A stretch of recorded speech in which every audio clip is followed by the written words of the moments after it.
The December wind cut through Natalie Carter's thin coat as she stood outside the iron gates in Oak Park.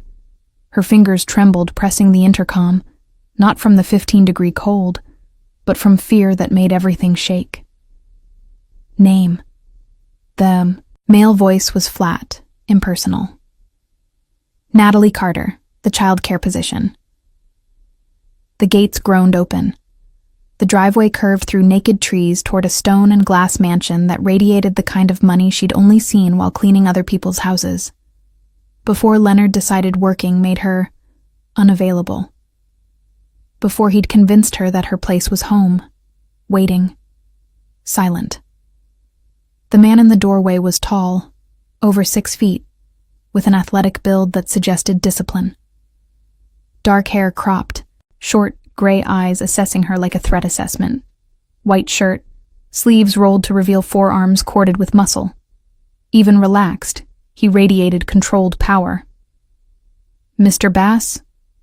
Richard. No smile, no handshake, just a step aside that felt like a test. Come in. The foyer was aggressively warm after the cold. Marble floors, a chandelier worth more than her life, and thick silence. The kind that lived in houses where people stopped talking because words hurt. The agency said you're experienced with special needs children. He closed the door. The lock clicked. She flinched.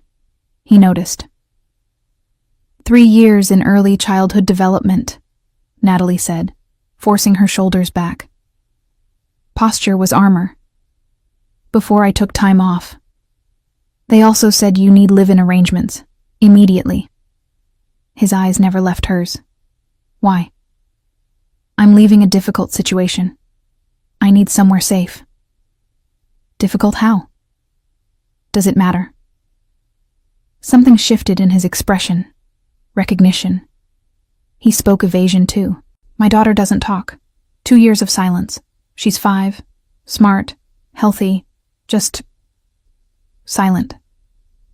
Natalie's chest tightened. She knew that silence. What happened 2 years ago? Her mother died. 2 words, flat and empty, repeated so many times they'd stopped feeling real. I need someone who won't push her, who won't treat her like she's broken, who'll just be there. Live in, $40,000 annually, meals provided, separate wing. He paused. I can tell you're running from something. If anyone comes asking about you, I need to know immediately. Anyone. Her throat went dry. He knew. Understood. You're safe here. Whatever you're running from doesn't come through those gates. The words ached with fragile hope. Thank you. He led her through rooms that looked like magazine spreads. Leather, dark wood, curated emptiness. No photos, no clutter. Just careful isolation. They stopped outside a closed door. She's drawing, probably. Let her come to you. Don't force anything. The girl sat at a small table by the window, hunched over a sketchbook. Brown curls hid her face. Purple leggings, oversized sweater, rigid, small shoulders. Tension. The posture of someone who'd learned the world wasn't safe. Anne, this is Natalie. She's staying with us. The girl didn't look up, kept drawing with careful, deliberate strokes. Pain flashed through Richard's eyes, quickly buried. I'll show you your room. Natalie stayed in the doorway. Hi, Anne. I like your sweater. Purple's my favorite. Color, too. No response. But the girl's hand paused, just for a second. Her room was larger than her entire studio apartment. White linens, private bathroom, windows overlooking snow-dusted grounds. Beautiful, impersonal, safe. Meals at 7, noon, and 6. Try to have Anne join us at the table, even if she doesn't eat much. Richard stood in the doorway, maintaining distance. If you need anything, ask. At 6, she found Anne still drawing in fading light. It's dinner time. Your dad asked if you'd come eat with us. The girl's hand stilled, looked up, dark eyes full of resignation. A child who'd learned hoping led to disappointment. Natalie knelt down, made herself small. You don't have to talk or eat, but maybe sit with us? Just for a little while? Anne studied her, really looked, then closed her sketchbook and walked past toward the door. Dinner was soup. Richard served Anne carefully, asked about her day, though he expected no answer. She ate mechanically, silently. After 10 minutes, she left without a word. She did well, Natalie said, coming down at all. Progress, bitter. 2 years, and the best we get is 10 minutes. Sometimes 10 minutes is everything. His eyes sharpened. You talk like you know. I do. She didn't elaborate.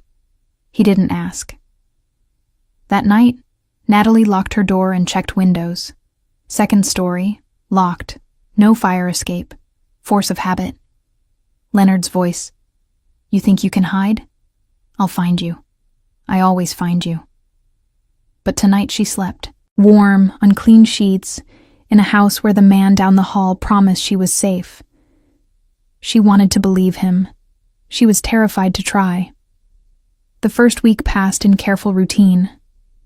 Natalie woke at 6, showered in the marble bathroom that still felt too luxurious to be real, and went to Anne's room. The girl was always awake, always drawing, curled in the window seat like she was guarding something precious.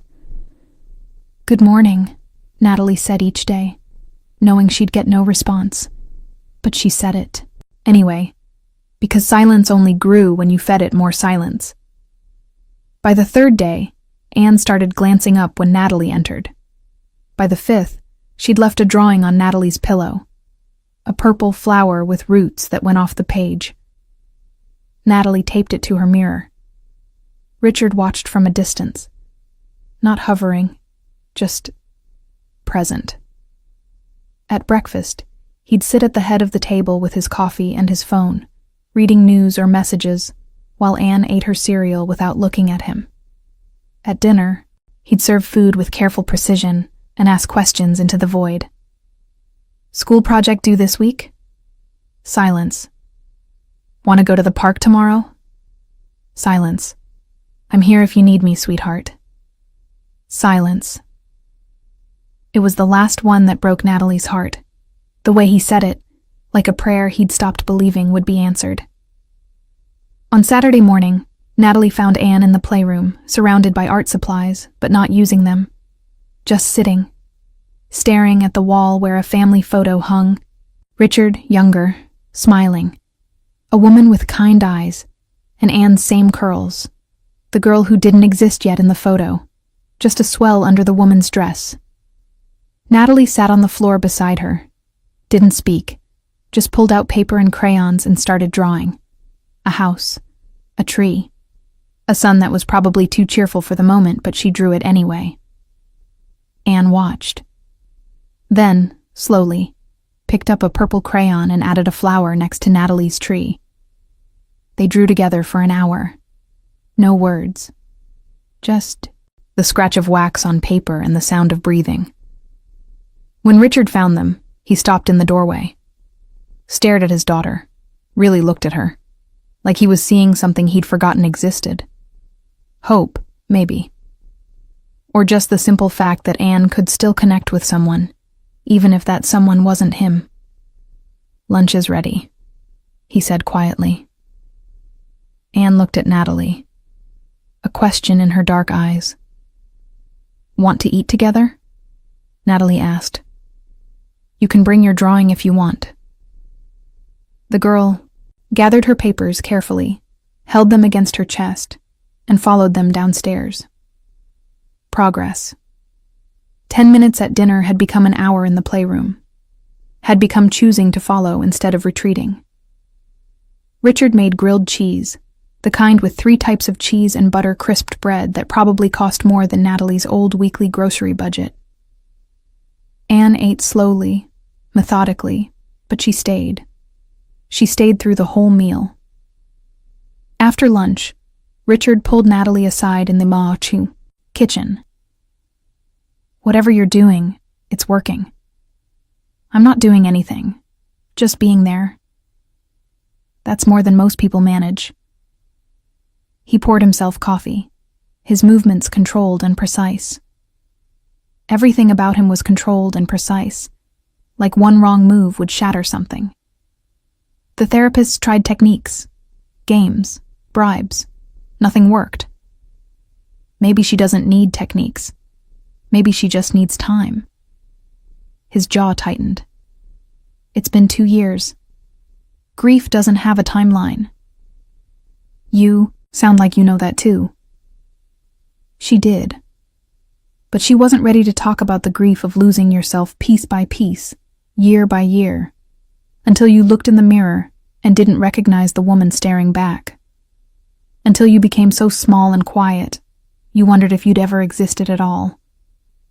Everyone's lost something, she said instead. Richard's eyes held hers. For a moment she thought he'd push, that he'd ask the questions she could see forming behind his careful expression. Then his phone buzzed. He glanced at it, and something shifted. His whole body went rigid, alert. I have to go out. Business. I'll be back by dinner. Okay. He hesitated at the door. Lock the gates behind me. Don't answer the door for anyone. I mean it, Natalie. Anyone. Fear spiked through her chest. Is something wrong? No. Just precaution.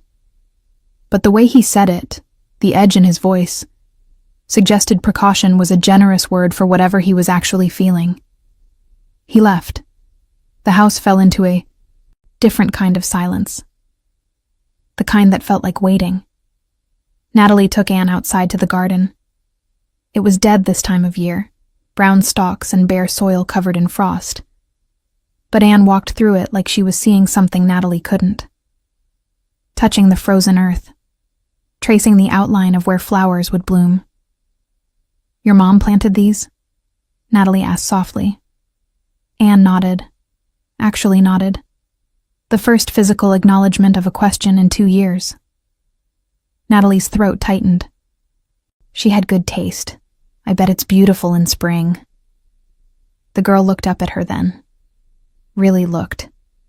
And in her dark eyes, Natalie saw the question Anne couldn't ask. Will you still be here in spring? I'm not going anywhere, Natalie said, even though she had no right to promise that. Even though Leonard was out there somewhere, looking. Even though this job was temporary, this safety was borrowed, this family wasn't hers.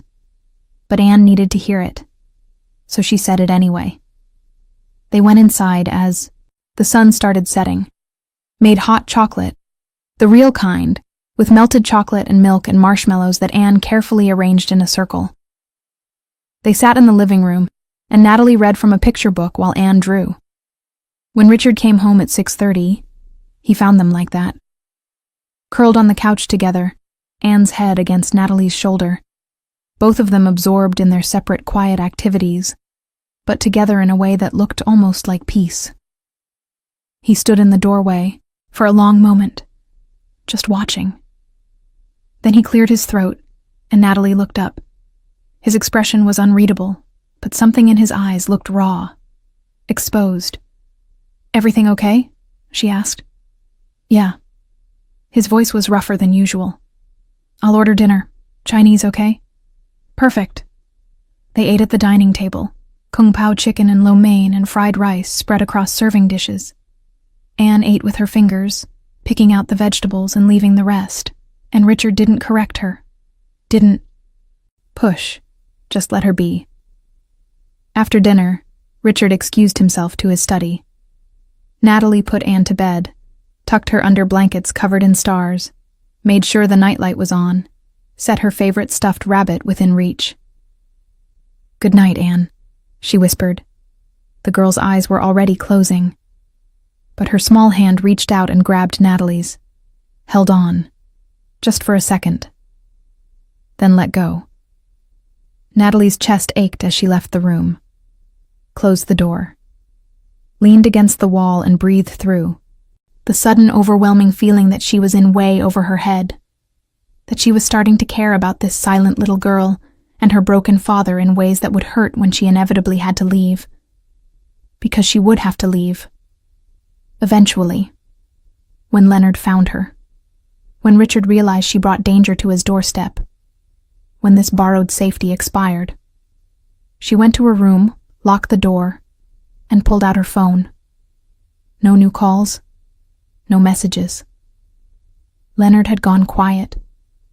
And that scared her more than the alternative. Quiet meant planning. Quiet meant he was figuring out his next move.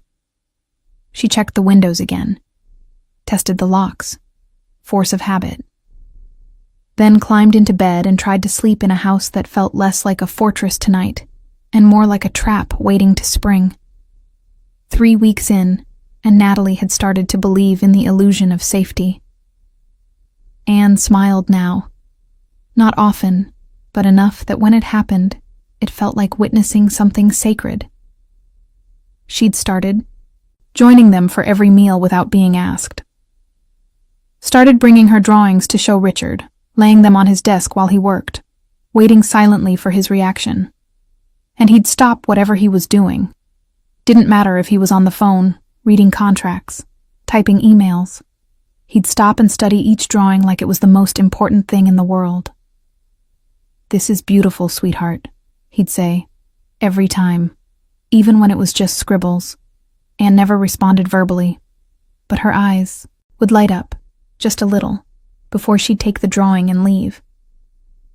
Natalie watched these exchanges from doorways, from hallways, from the margins of their careful dance toward each other. Watched Richard trying so hard to reach his daughter. Watched Anne wanting to reach back, but not knowing how. It reminded her of looking at herself in the mirror during the last year with Leonard, wanting to scream, but having forgotten how to make sound. On a Tuesday morning, she woke to fresh snow. 6 inches had fallen overnight, transforming the grounds into something out of a fairy tale. She found Anne already at her window, nose pressed to the glass, breath fogging the cold surface. "Want to go out?" Natalie asked. Anne turned, eyes wide, nodded enthusiastically. 20 minutes later, they were bundled in coats and boots. Anne's new, expensive, bought by Richard after he'd noticed her old ones had holes. They trudged through untouched snow, Anne's small footprints following Natalie's, larger ones. The girl tilted her head back, caught snowflakes on her tongue, spun in circles with her arms out. She looked like a child. A real child. Not a ghost in a 5-year-old body. Natalie built a snowman, lopsided, with stick arms and rocks for eyes. Anne studied it seriously, then carefully added a purple scarf she'd run inside to get. They stood back and admired their creation like artists at a gallery. "Perfect," Natalie said. Anne reached for her hand, just slipped her small, cold fingers into Natalie's palm and held on while they looked at the snowman together. Natalie's chest felt too full. Too much feeling in too small a space. When they came inside, Richard was in the kitchen making coffee. He looked up, took in their red cheeks and snow-damp hair, and something in his expression softened. "There's a snowman outside," he said. "Anne designed it," Natalie replied. "I just provided manual labor." The corner of his mouth twitched, almost a smile. "I saw the purple scarf. Her mom's favorite color." The words hung in the air, heavy, significant. Anne looked at her father, then slowly, deliberately, walked over and hugged his leg. Just wrapped her small arms around his thigh and held on. Richard froze, completely froze, like movement might shatter the moment. Then, carefully, so carefully it hurt to watch, he put his hand on her curls, stroked once, twice. His eyes closed briefly, and Natalie saw his jaw work like he was trying not to break. "I love you, sweetheart," he whispered. Anne held on tighter. Natalie turned away, giving them privacy, her own eyes burning. She busied herself making hot chocolate, trying to ignore the way her hands trembled slightly. This family was knitting itself back together, and she was somehow part of the thread. But threads could be cut, and she was so afraid of when the scissors would come. That afternoon, while Anne napped, Richard found Natalie in the library. She'd been reading, trying to anyway. Mostly, staring at the same page while her mind wandered through worst-case scenarios. "Can I ask you something?" He stood in the doorway, hands in his pockets, less guarded than usual. The scene with Anne had stripped away some of his armor. "Of course." "What are you running from?" There it was, the question she'd been expecting since day one. She closed the book, buying time, trying to figure out how much truth to give. "An ex-husband," she said finally. "Leonard. He's a cop, and he doesn't like being told no." Richard's expression didn't change, but something dark flickered through his eyes. "He hurt you." Not a question. A statement. "Yes." "How bad?" She pulled her sleeves down instinctively, covering the faded bruises that had yellowed but not disappeared. "Bad enough that I left with nothing. Bad enough that I'm terrified he'll find me. He won't." "You can't promise that." "Yes, I can." Richard moved further into the room, his voice dropping to something quieter but more intense. "You're under my protection now. That means something in this city." "What does that mean exactly? Your protection?" She needed to know what she'd walked into, who he really was beyond wealthy single father. He studied her for a long moment. "It means I have resources, connections, ways of making sure people who need to disappear stay disappeared, or people who need to stay away understand the consequences of not listening." Her pulse quickened. "You're talking about..." "I'm talking about keeping you safe. However that needs to happen. You don't even know me. I know you make my daughter smile. I know you're the first person in 2 years who's gotten through to her. I know you understand what it's like to survive something that should have broken you." His gray eyes held hers. "That's enough." Natalie's throat tightened. She wanted to believe him. Wanted to believe this stranger with dangerous connections and careful hands could protect her from a man who'd spent 4 years, convincing her she was nothing without him. "Thank you," she whispered. "Don't thank me yet." He turned to leave, then paused. "Natalie?" "Yes?" "If he shows up, when he shows up, you tell me immediately. Don't try to handle it yourself. Don't try to protect me or Anne from it. You tell me, and I handle it. Understood?" She nodded, not trusting her voice. After he left, she sat in the quiet library and let herself shake. Really shake. The way she only did when she was alone. Because Richard had just made her a promise that sounded like forever. And she'd learned the hard way that forever was just another word for until something better comes along. But Anne had hugged her father today, had held Natalie's hand in the snow, had smiled like the world might be safe again. And Natalie wanted that smile to last, wanted it so badly it scared her. That night at dinner, Anne ate her entire plate, drew a picture of the 3 of them, stick figures, but recognizable.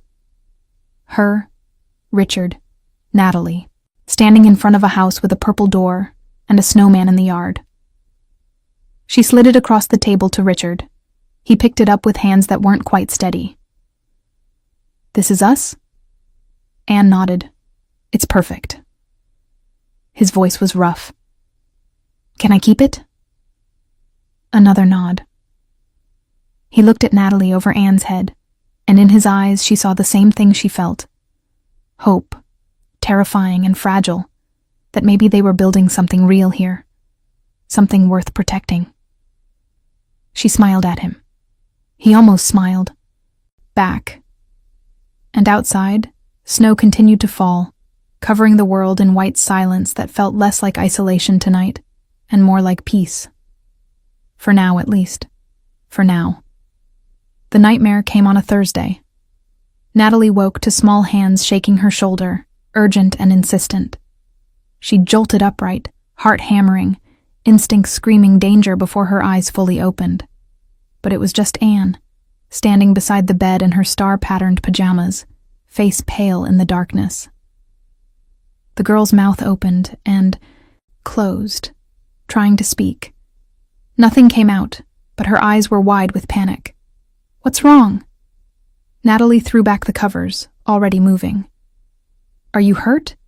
Is your dad—" Anne grabbed her hand and pulled, dragging her toward the door with surprising strength for someone so small. They went down the hall, past Anne's room, straight to Richard's closed door. Anne knocked. Pounded, really, with her small fists. The door opened almost immediately.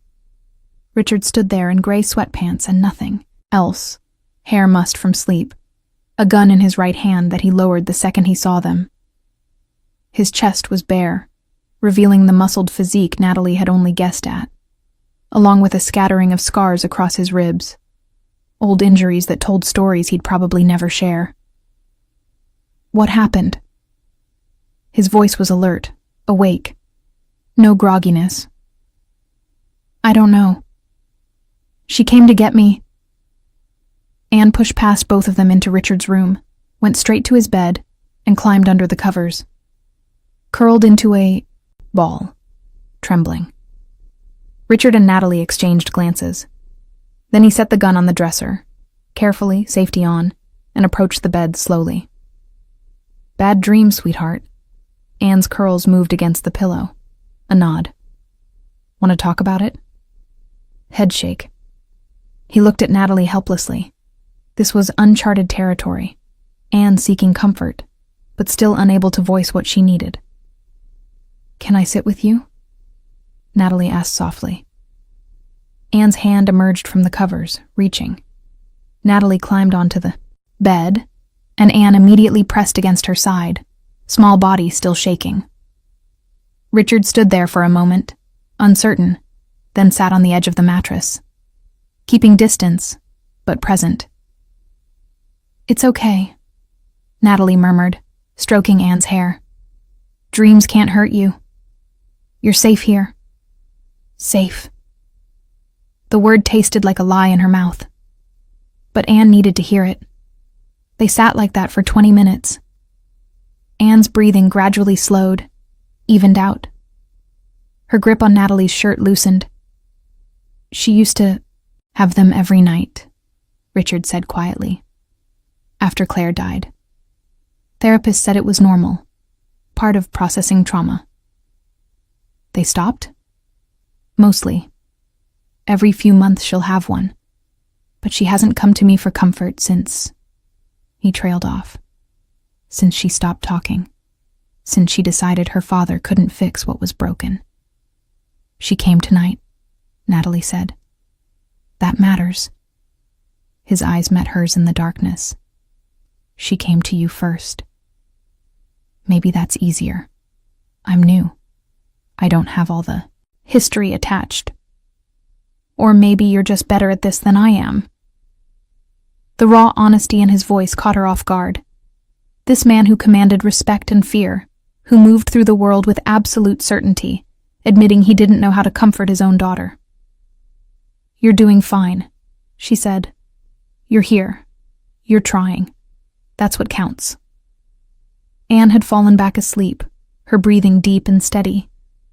Natalie started to ease away, but the girl's hand tightened on her shirt.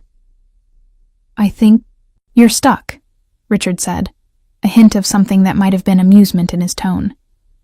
"I don't mind. You can't sleep sitting up all night. I've slept in worse positions." The words slipped out before she could stop them. Richard's expression sharpened. "When you were with him."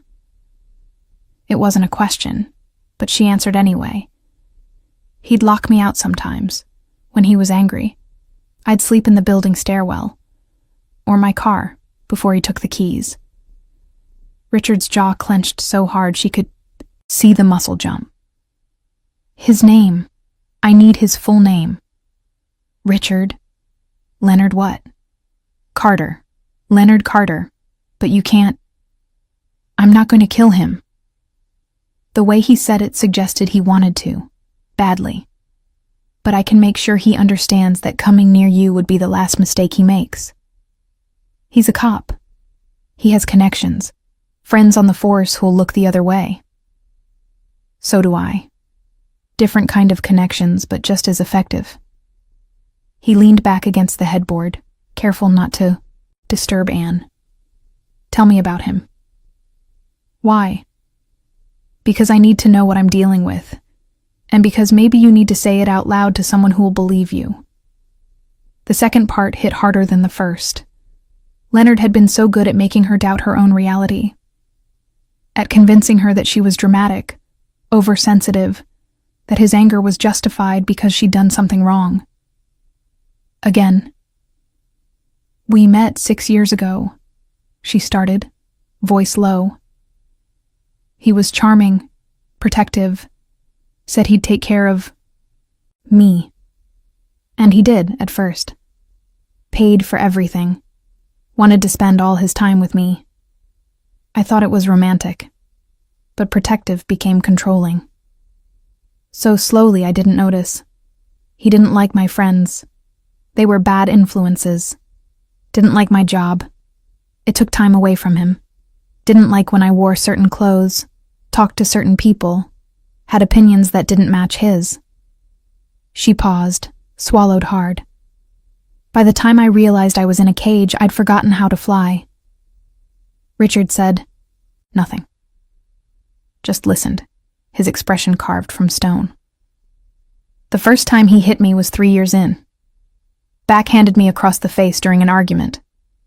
Then cried. Apologized. Said he'd never do it again. Her laugh was bitter. He did it again 2 weeks later. And then it wasn't just hands. It was whatever was nearby. And I kept thinking if I just got it right, if I just learned how to not make him angry, it would stop. It never stops, Richard said quietly. Men like that don't stop. Until someone makes them. I know that now. Anne shifted in her sleep, murmuring something unintelligible. They both fell silent, watching her. This innocent child who'd lost her mother, who'd locked herself in silence as protection. She understood about cages, too. What made you finally leave? Richard asked. Natalie's chest tightened. He came home drunk 3 weeks ago, angrier than usual. I don't even remember what set him off. He put his hands around my throat and squeezed until I saw spots. When he let go, he said, "Next time I won't stop." She touched her neck reflexively. The bruises had faded, but she could still feel his fingers. I knew he meant it, so I waited until he passed out, packed one bag, and left. You should have killed him. The words were matter of fact, like he was discussing the weather. I'm not a killer. Neither was I once. He looked at her, and in the dim light his eyes were dark and fathomless. You want to know who I really am? What I do? She did, and she didn't. Knowing meant complicity. Knowing meant she couldn't pretend anymore that this was just a job, just temporary safety. Yes. I run the South Side, protection, gambling, some imports. Nothing involving drugs or trafficking. I have lines I don't cross. But I'm not a good man, Natalie. I've hurt people, killed people who threatened what's mine. He paused. And you're mine now. You and Anne. That's not negotiable anymore. The possessiveness in his voice should have scared her. Instead, it settled something in her chest that had been rattling loose for weeks. I don't know how to be someone's, she admitted. I forgot how. Then we'll figure it out together. Because I don't know how to be someone's either. Not since Claire. They looked at each other across Anne's sleeping form. Two broken people trying to protect a broken child, pretending they knew what they were doing. "Tell me about her," Natalie said. "Your wife." Pain flickered across his face, sharp and immediate. But he answered. "She was good. Actually good. Not just pretending. Volunteered at shelters, donated to causes, saw the best in people even when they didn't deserve it." His voice roughened. "She thought she could fix me, make me legitimate, get me out." "Did she?" "She made me want to try. That was something." He was quiet for a moment. "Car accident. Drunk driver ran a red light. She died instantly. Driver walked away without a scratch. I'm sorry. He's not walking anymore." The words hung heavy. Natalie didn't ask for clarification. Didn't need to. "Anne was 3, Richard continued. "Old enough to understand Mommy wasn't coming home, but not old enough to process it. She started having nightmares, started clinging to me constantly. Then one day she just stopped talking. Therapist said it was her way of controlling something when everything felt out of control. And you've been trying to reach her ever since. Failing to reach her. You reached her today. She hugged you, Richard. That's not failure." He looked at his daughter, sleeping peacefully now between them. "She trusts you, more than she trusts me. She loves you. There's a difference. Is there? Trust has to be earned every day. Love just exists, even when it's complicated." He absorbed that, nodded slowly. Then, surprising her, he stretched out on the bed properly, still maintaining respectful distance, but settling in. "Stay, please. She'll sleep better if you're here." Natalie should have said no. Should have maintained professional boundaries. Should have remembered this was temporary, that getting attached was dangerous. Instead, she adjusted the pillow and closed her eyes. And for the first time in 6 years, she fell asleep in a room with a man and didn't feel afraid. Leonard Carter found her on a Tuesday afternoon in early January. Natalie was in the kitchen making Anne's favorite snack, apple slices with peanut butter, when the doorbell rang. Sharp, insistent, wrong. Her hand stilled on the knife. Every instinct screamed danger. Richard was out. Business meeting downtown. Anne was upstairs napping. They were alone. The doorbell rang again, 3 times in rapid succession. She moved to the window, careful to stay hidden behind the curtain. And there he was. Leonard, standing at the gate in his police uniform, badge gleaming in the weak winter sunlight. Hands on his belt. Patient. Like he had all the time in the world. Because he did. He always did. Her phone was in her hand before conscious thought. Richard answered on the first ring. "He's here." Her voice came out steady despite the panic clawing up her throat. "Leonard, at the gate." "Don't open it. Don't engage. I'm 15 minutes away." His voice was ice cold, controlled. "Natalie, listen to me. You're safe. He can't get through those gates. I'm coming." The line stayed open. She heard traffic sounds, an engine revving, Richard's breathing. Leonard pressed the intercom button. His voice crackled through the speaker. "I know you're in there, Nat. Just want to talk. 5 minutes. Then I'll leave." He was lying. Leonard never left, not until he got what he wanted. "Is Anne awake?" Richard asked through the phone. "No, still sleeping. Keep her upstairs, away from windows." Leonard tried the intercom again. "Come on, baby. Don't be like this. I've been worried sick. Your sister's worried. Everyone's worried." "My sister stopped worrying about me when I stopped asking for help," Natalie thought bitterly.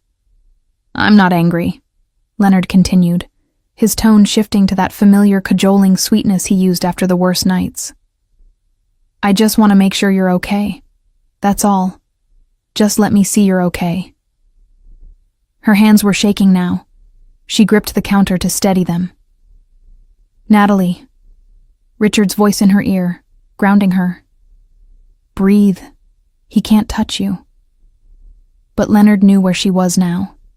Knew she was hiding behind money and gates that wouldn't stop a cop with the right connections. He'd come back. And next time, Richard might not be 15 minutes away. Anne appeared in the doorway, rubbing her eyes. She looked at Natalie, then at the intercom where Leonard's voice was still crackling through, and her small body went rigid. She'd seen him before. That day, 3 weeks ago, when he'd shown up, when she'd witnessed Natalie's terror. The day she'd broken 2 years of silence. Now Anne's eyes went wide, dark with fear, and Natalie watched the girl's mouth open. Close. Open again. "Natalie, I can get a warrant," Leonard said, patience evaporating. "Welfare check. Judge owes me a favor. I can be inside that house in 2 hours, and then we're having this conversation whether you like it or not." "He's bluffing," Richard said in her ear. "He has no legal grounds. He's trying to scare you." It was working. Anne walked forward slowly, came to stand beside Natalie, looked up at her with those serious dark eyes, then did something that shattered Natalie's heart into pieces. She tugged on Natalie's sleeve and spoke. "Daddy." The word was small, rusty, like vocal cords remembering how to work. "Call Daddy." Natalie's breath caught. She dropped to her knees, eye level with this beautiful, brave child who'd just given up 2 years of protective silence to help her. "He's on the phone, sweetheart," Natalie whispered, showing her the screen. "He's coming home." Anne took the phone with both hands, held it close. "Daddy, come home. The bad man is here." Through the speaker, Natalie heard Richard's sharp intake of breath, then his voice, thick with emotion but steady. "I'm almost there, baby girl. You and Natalie go upstairs to your room and lock the door. Can you do that for me?" "Yes." Anne's voice was gaining strength, like each word was easier than the last. "Hurry, Daddy." "I'm hurrying. I love you, Anne, so much." "Love you too." Natalie's vision blurred. 2 years. 2 years of silence, and this child was speaking because she thought Natalie needed protection. Leonard was still talking at the intercom. "Look, I don't know who owns this place, but they're harboring my wife. That's a crime. Tell them Leonard Carter, Chicago PD, needs to speak with—" The rest of his words were cut off by the sound of tires on gravel. A black SUV came up the drive fast, skidding slightly on the ice before stopping between Leonard and the house. Richard got out. He'd been wearing a suit earlier. He was still wearing the pants and white shirt, but his jacket was gone, sleeves rolled up, and there was something in his posture that made him look bigger. Dangerous. Not businessman. Not father. Predator. Natalie watched through the window as Richard approached Leonard.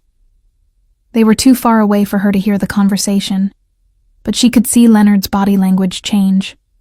Defensive, then aggressive, hand moving toward his weapon. Richard didn't flinch, just spoke, close and quiet, and whatever he said made Leonard go pale. The confrontation lasted less than 3 minutes. Then Leonard was backing toward his car, hands up in a placating gesture, still talking, but clearly retreating. He got in, started the engine, and drove away. Richard stood in the driveway, watching until the car disappeared. Then he turned toward the house, and his expression shifted from cold menace to something raw and desperate. He was inside before Natalie could process. Took the stairs 2 at a time. Found them in Anne's room where they'd retreated after the phone call. Anne ran to him. Actually ran, throwing herself at her father with none of her usual hesitation. "Daddy!" He caught her, lifted her, buried his face in her curls. His shoulders shook once, twice, before he got himself under control. "You spoke. Baby, you spoke." The bad man scared Natalie. I had to tell you. Richard's eyes met Natalie's over Anne's head. In them was grief and joy and rage all tangled together. You were so brave, he told his daughter. So brave. I'm so proud of you. Anne pulled back to look at him. Is he gone? He's gone. He won't come back. Promise? I promise. He set her down gently, then moved to Natalie. Are you okay? She nodded, not trusting her voice. He won't be back, Richard repeated, this time to her. I made sure he understands what happens if he comes near you again. What did you say to him? That you're under my protection, that this city has two kinds of law, the kind written in books and the kind written in blood, and that he just crossed a line into the second kind. His hand came up, cupped her face with surprising gentleness. You're safe, Natalie. I swear to you. She wanted to believe him. But Leonard didn't scare easily. Leonard had connections, resources, institutional power that Richard's criminal empire couldn't touch. He'll find another way. Then I'll handle it another way. His thumb brushed her cheekbone. However many times it takes. Anne tugged on both their hands. Can we have dinner now? I'm hungry. The mundane request after the emotional intensity made Natalie laugh, a shaky, slightly hysterical sound, but real. Yeah, sweetheart, let's make dinner. That night, Anne talked through the entire meal. Not constantly, and sometimes the words came slowly, carefully, like she was testing each one. But she talked, asked questions, told them about her dreams, about what she wanted to draw tomorrow, about whether they could make cookies this weekend. Richard listened like every word was precious, like he was memorizing them. After dinner, after Anne was tucked in bed, Richard found Natalie in her room. She was sitting on the floor with her back against the bed, arms wrapped around her knees, trying to process the fact that Leonard knew where she was. He can't hurt you here. Richard sat beside her, close but not touching. He's a cop, Richard. He has the entire Chicago PD behind him. He's one cop, and most of the department knows he's dirty. They just look the other way because he's useful. But he's not untouchable. Richard was quiet a moment. I had someone pull his file. He's got 3 excessive force complaints. 2 dismissed, 1 pending. Pattern of behavior. He's a ticking time bomb, Natalie. 1 more incident and his career is over. So what are you saying? I'm saying I have insurance, documentation, witnesses who'll testify about what he's done to you and others. If he comes near you again, I destroy him. Publicly. Completely. It should have felt like relief. Instead, it felt like standing on the edge of a cliff, waiting to fall. Why are you doing this? She asked. You barely know me. I know enough. And Anne spoke today because she was afraid for you.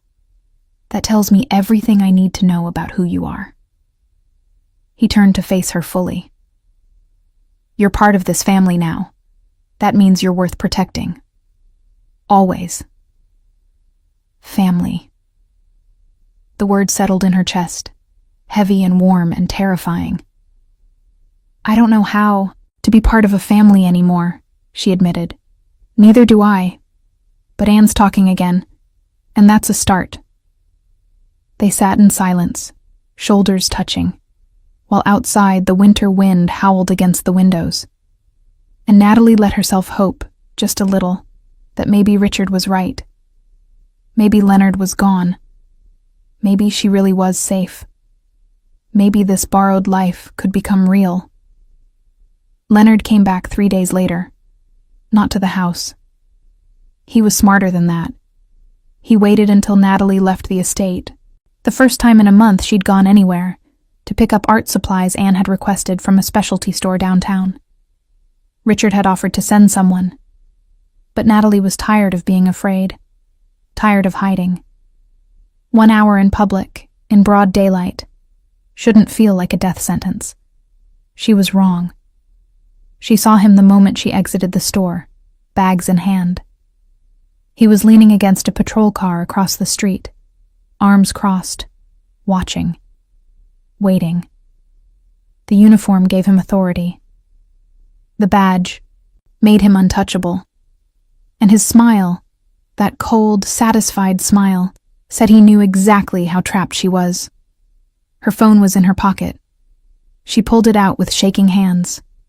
Leonard pushed off the car, started crossing the street. Not fast, taking his time. She dialed Richard. He answered immediately. He's here, downtown, outside Preston Art Supply. Her voice was steadier than she felt. Get back inside the store. Stay where there are people. I'm 10 minutes out. But Leonard was already on the sidewalk, 5 feet away, then 3. Hey, baby. His voice was conversational, friendly, like they were old lovers running into each other by chance. Been a while. Stay away from me. She backed toward the store entrance. Or what? You'll call your boyfriend? He glanced at the phone in her hand, still connected to Richard. Oh, you already did. That's cute. He raised his voice. You hear me, Bass? Your little whore and I are just having a conversation. Nothing illegal about talking to my wife. Ex-wife, Natalie said. The papers are filed. Papers I didn't sign, which means you're still mine. He stepped closer. Close enough that she could smell his cologne. The same one he'd worn the night he'd strangled her. You embarrassed me, Nat. Made me look weak. Running off, hiding behind some criminal's money like a coward. I'm not going back. You don't have a choice. His hand shot out, grabbed her wrist. Not hard enough to bruise where people could see, but firm enough to hurt. We're going to walk to my car. You're going to get in. And we're going to go home and work this out like adults. Let go of me. She tried to pull away. His grip tightened. Sir, is there a problem here? A security guard from the store had stepped outside, eyeing them with concern. Leonard flashed his badge. Officer Carter, Chicago PD. Just talking to my wife. The guard hesitated. Badge versus distressed woman. Authority usually won. I don't want to go with him, Natalie said loudly, clearly. He's hurting me. She's confused, Leonard said smoothly. Had a breakdown last month. I've been looking for her. Family emergency. The guard looked between them, uncertain. Then a black SUV screeched to a stop at the curb. Richard got out, and even in daylight, in public, he radiated dangerous intent. 2 other men emerged from the vehicle behind him, large, intimidating, clearly not law-abiding citizens. Leonard's face hardened. This is police business, Bass. Walk away. That's not police business. That's assault. Richard's voice was deadly calm. You're hurting her. Let her go. Or what? You'll have your thugs rough up a cop in broad daylight? Leonard's grip on Natalie's wrist tightened. There are cameras everywhere. Witnesses. You touch me, and you're done. Richard smiled. It was terrifying. I don't need to touch you. He pulled out his phone, tapped the screen, held it up. Video started playing. Leonard in a bar, clearly drunk, harassing a waitress. Grabbing. Her pushing him away. Him shoving her hard enough that she fell. That's from 6 months ago, Richard said. I have 4 more videos like it, and statements from 3 women willing to testify about your behavior. Your captain receives all of it if you don't let her go right now. Leonard's face went white, then red. You're bluffing. Try me. The standoff lasted 5 seconds that felt like 5 hours. Then Leonard released Natalie's wrist, hands up in surrender. This isn't over. Yes, it is. Richard stepped closer, voice dropping so only Leonard could hear. but Natalie was close enough to catch it. You come near her again, and the videos go to your captain, the media, and every lawyer in the city willing to take police brutality cases. Your career ends. Your pension disappears. And then, only then, do I let my people handle what's left of you. Leonard's jaw worked. Hatred poured off him in waves. But he was beaten, and he knew it. He got in his patrol car and drove away. Natalie's legs gave out. Richard caught her before she hit the pavement, wrapped his arms around her, held her steady while she shook. "I've got you," he murmured against her hair. "You're okay. I've got you." He touched me, he grabbed me, and I couldn't... I know, but he's gone now, and he's not coming back. She wanted to believe him, but Leonard's last words echoed. This isn't over. Richard drove her home, one hand on the wheel, the other holding hers. Anne was waiting at the door, face pressed to the window. When they came inside, she ran straight to Natalie. "Are you okay? Did the bad man hurt you?" "I'm okay, sweetheart." Natalie knelt down, let Anne inspect her for injuries with serious, worried eyes. "Your dad protected me." Anne turned to Richard. "You made him go away." "I did." "Forever?" Richard hesitated. Natalie saw him weighing honesty against comfort. "He chose honesty." "I hope so. But if he comes back, I'll handle it again. I promise." That night, Anne insisted. Natalie read 3 extra bedtime stories. And when Natalie tried to leave, Anne grabbed her hand. "Stay, please." So Natalie stayed, sat in the chair beside Anne's bed until the girl fell asleep, small hand still holding hers. Richard found her there an hour later. "She okay?" "Worried. About me." "She's not the only one." He sat on the floor beside the chair, back against the wall, exhausted. "I should have anticipated he'd pull something like that. Should have had someone with you." "I can't live in a cage, Richard. Even a gilded one." "I know. But I also can't." He stopped, jaw clenching. "When I got that call, when I heard his voice on your phone, I wanted to kill him, Natalie. Not strategically, not carefully, just wanted him dead. But you didn't. Because Anne needs her father. And you need someone who can protect you without becoming the same kind of monster you're running from." The words hung in the darkness, true and raw and complicated. "You're not a monster," Natalie said, quietly. "I've done monstrous things. So have a lot of people. That doesn't define who you are now."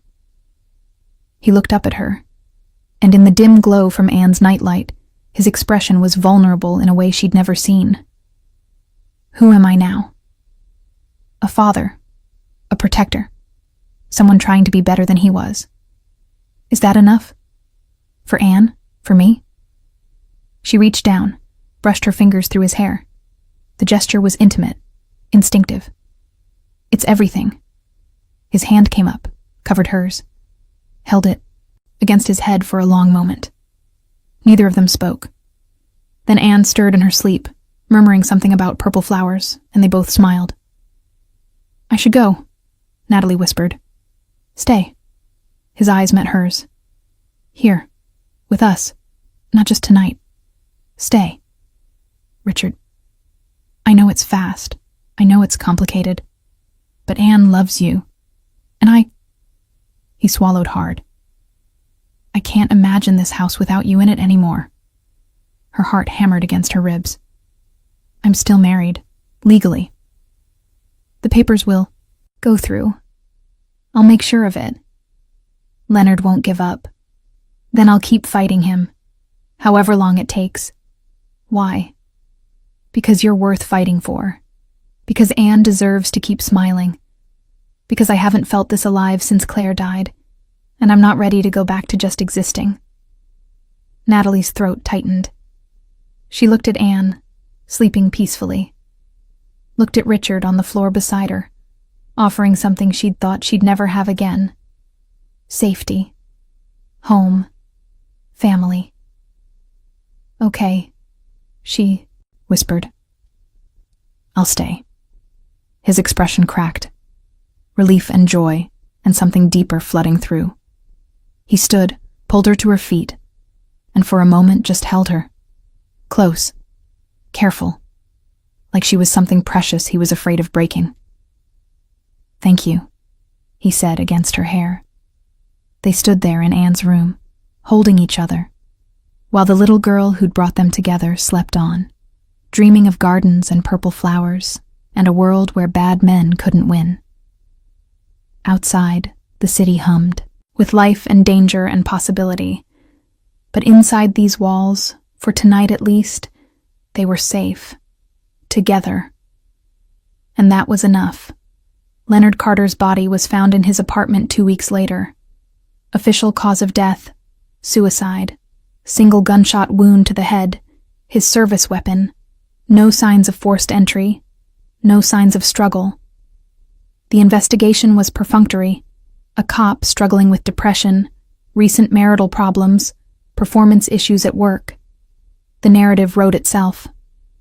Natalie heard the news on the morning broadcast while making Anne's breakfast. She stood frozen at the counter, spatula in hand, watching footage of police tape and covered windows. Richard came up behind her, turned off the television. "Did you—" she started. "No." His voice was firm, clear. "I didn't touch him. Didn't have anyone else touch him either." "Then how—" "I sent evidence of his abuse to Internal Affairs. Body camera footage from other officers showing his violence. Statements from women he'd harmed. His captain called him in yesterday for questioning, told him he was done. Criminal charges pending, pension gone, likely prison time." Richard's hand settled on her shoulder. He saw the end coming and chose his own exit. Natalie should have felt something.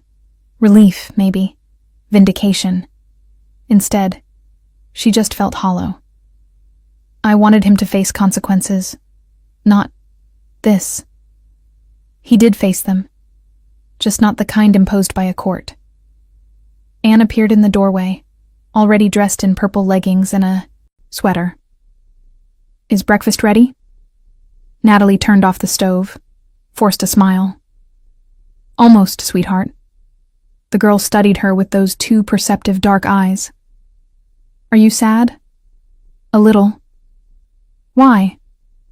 "How did you explain to a 5-year-old that someone who'd hurt you was dead, and that death felt complicated instead of simple?" "Someone I used to know died," Natalie said carefully. "It's okay to feel sad when people die, even if they weren't good to us." Anne considered this, then walked over and hugged Natalie's waist. "Mommy used to say everyone deserves kindness, even mean people, because they're probably sad inside." Natalie's throat tightened. She looked at Richard over Anne's head. "Your mother was wise," Richard said quietly, "and very kind. I miss her." Anne's voice was small. "But I'm glad Natalie's here now. Is that bad?" "No, sweetheart." Richard knelt down to Anne's level. "Loving someone new doesn't mean you stop loving someone you lost. Your heart just makes more room." Anne thought about this, nodded, then surprised them both by taking Richard's hand and Natalie's hand and joining them together. "Family," she announced. "We're family now." Richard's fingers curled around Natalie's, warm, strong, sure.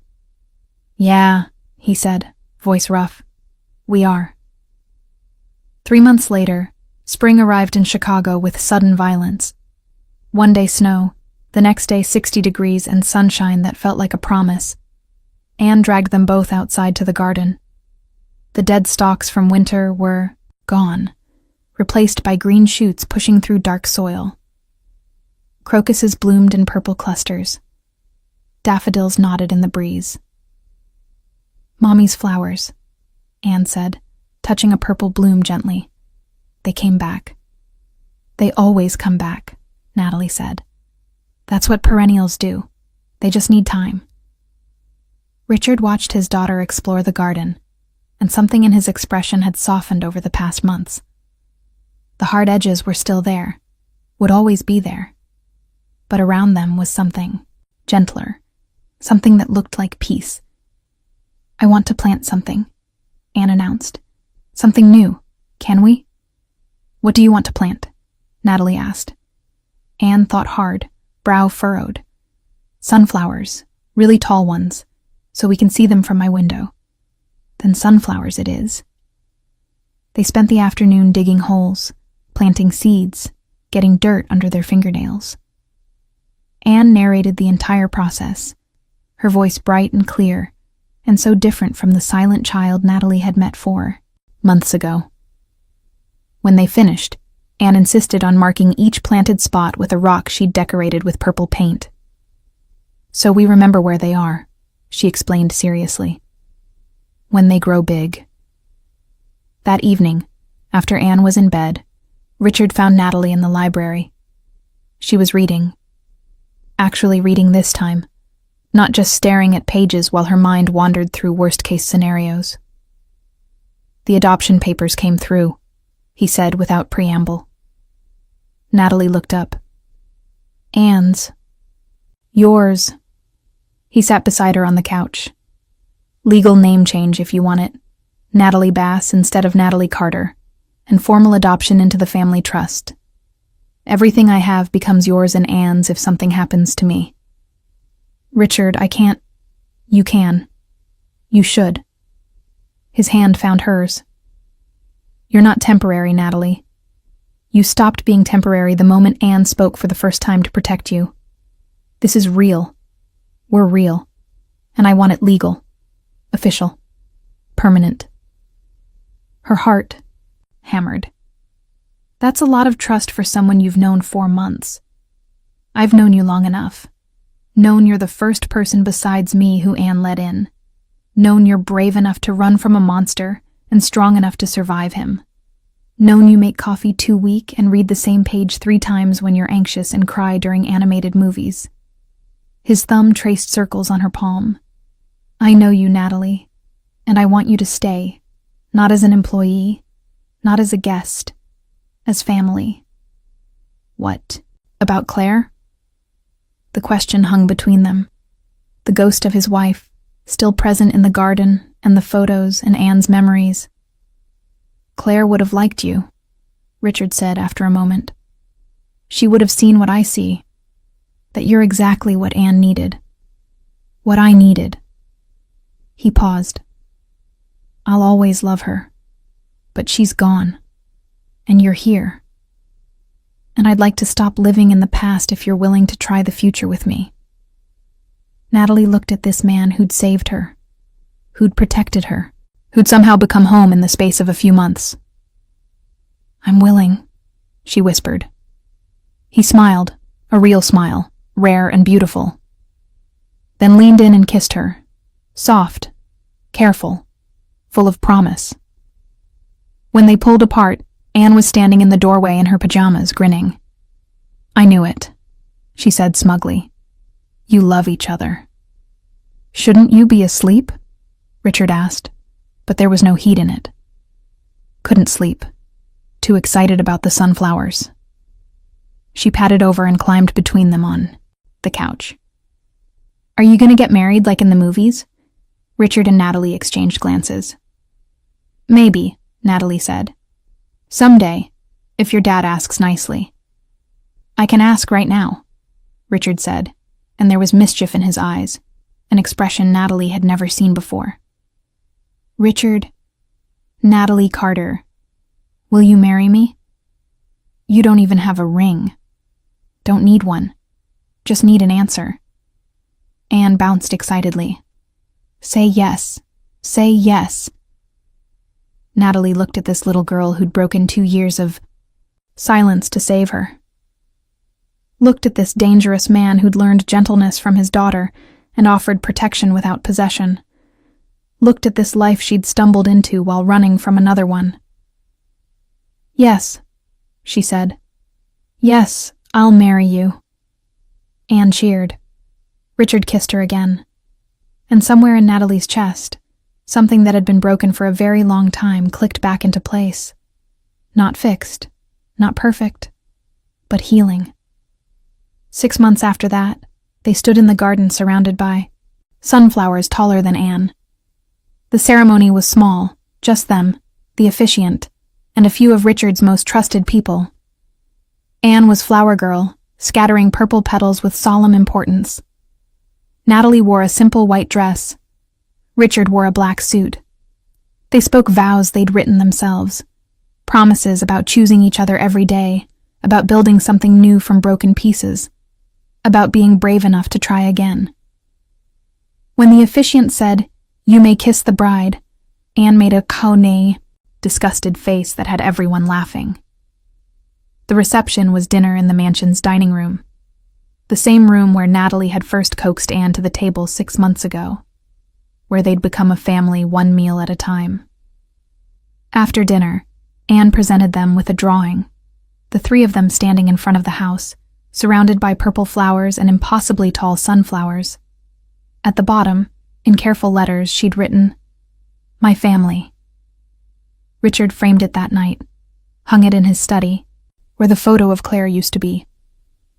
Not erasing her picture had moved to Anne's room, where it belonged, but making space for what was now. That night, after Anne was asleep, Richard and Natalie stood in the garden under stars. The summer air was warm, full of the scent of flowers and earth and growing things. "Thank you," Richard said. "For what?" "For knocking on my door, for staying, for teaching me that some things are worth more than control." He pulled her close. "For giving me back my daughter's voice." She gave herself that. "I just helped." "You did more than help. You saved us both." Natalie thought about the woman she'd been 6 months ago. Terrified, running, convinced she'd never be safe again. That version of herself felt like a stranger now. "We saved each other," she said. He kissed her temple. "Fair enough." They stood there in comfortable silence, two broken people who'd learned that sometimes the most dangerous thing you can do is let someone in. And sometimes the bravest thing is to stay. Sometimes the people who save us aren't the ones we expected. Sometimes they're the ones the world told us to fear. And sometimes survival isn't about running until you can't run anymore. It's about finding someone who'll stand between you and the monsters. Someone who'll protect you not because you're weak, but because you're worth protecting. Natalie thought love meant sacrifice. Richard thought strength meant isolation. Anne thought safety meant silence. They were all wrong. Love is choosing someone every day, even when it's hard. Strength is admitting you need help. And safety is knowing you can use your voice without punishment. Maybe that's what all of us are searching for. Not perfection. Just someone willing to fight for us when we're too tired to fight for ourselves. Someone who sees our broken pieces and doesn't run. Someone brave enough to say, "You're mine now," and that means something. Because at the end of the day, we're all just looking for home. And sometimes home isn't a place. It's a person who makes space for you in their life and calls it family.